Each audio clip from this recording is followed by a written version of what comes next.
সুজিত রায়ের report, TV9 Bangla.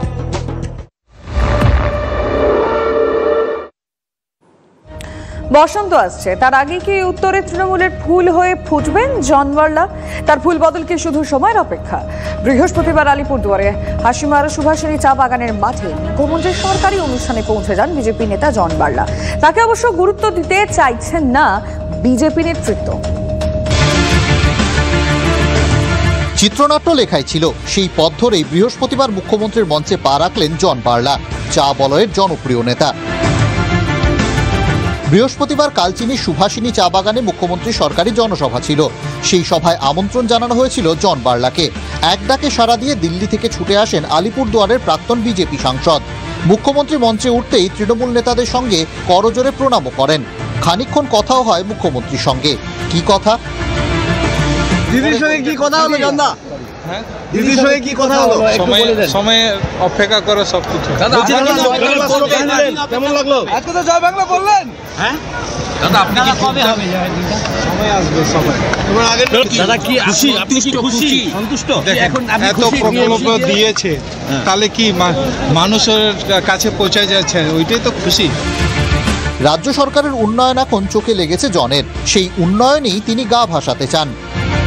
উনি আমাদের মুখ্যমন্ত্রী, উনি আমাদের গার্জেন এই রাজ্যের, তো আমার সমস্যাগুলো কোথায় রাখবো? ওনার কাছেই তো রাখতে হবে, উনি তো সলভ করবেন। আরও তো কেউ নাই এখানে রাজ্যে। আমাদেরকে তো একটা টেবলে যদি না বসি, তাহলে তো এই সমস্যাগুলো সমাধান করতে পারবো না। যাকে আজ অভিভাবক হিসেবে দেখছেন বার্লা, রাজ্যভাগের দাবি তুলে একদিন সেই মুখ্যমন্ত্রীরই রোষানলে পড়েছিলেন তিনি।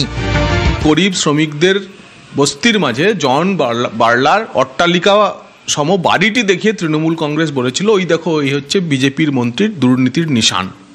তৃণমূল কংগ্রেস এখন বলুক যে ওটা সৎ পথে রোজগার করে জন বার্লা ওই বাড়িটি নির্মাণ করেছেন কিনা। বরাবর জন বার্লা উত্তরবঙ্গে আলাদা রাজ্যের দাবি করে এসেছেন। মমতা বন্দ্যোপাধ্যায়ের মঞ্চে একবার মমতা বন্দ্যোপাধ্যায় তাকে জিজ্ঞেস করে নিতে পারতেন যে উত্তরবঙ্গে পৃথক রাজ্যের যে দাবিদার জন বার্লা, তিনি তৃণমূল কংগ্রেসে থেকেও সেই দাবি করছেন কিনা। 2024 লোকসভা ভোটে আলিপুরদুয়ারে তাকে টিকিট দেয়নি বিজেপি। তারপর থেকে গোঁসাঘরে ঢুকে যান জন বার্লা।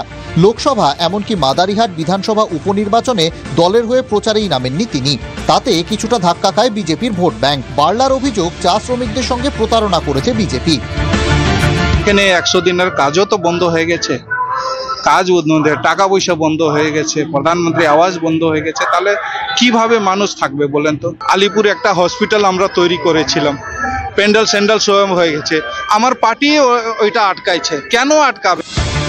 বার্লার এই মন্তব্যে স্পষ্ট, ফুল বদল স্রেফ সময়ের অপেক্ষা।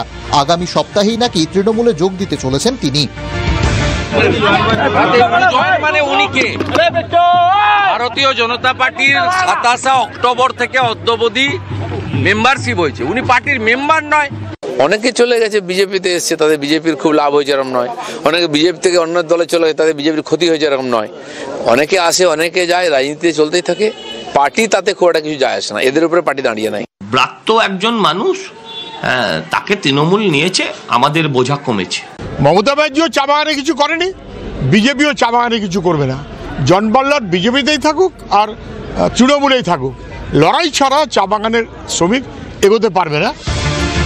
চা বলয়ে সত্যিই কতটা উন্নয়নের জোয়ার বইবে তা ভবিষ্যতের প্রশ্ন, কিন্তু উত্তরের রাজনীতিক চিত্রনাট্য যে দ্রুত বদলাবে তা হলফ করে বলা যায়।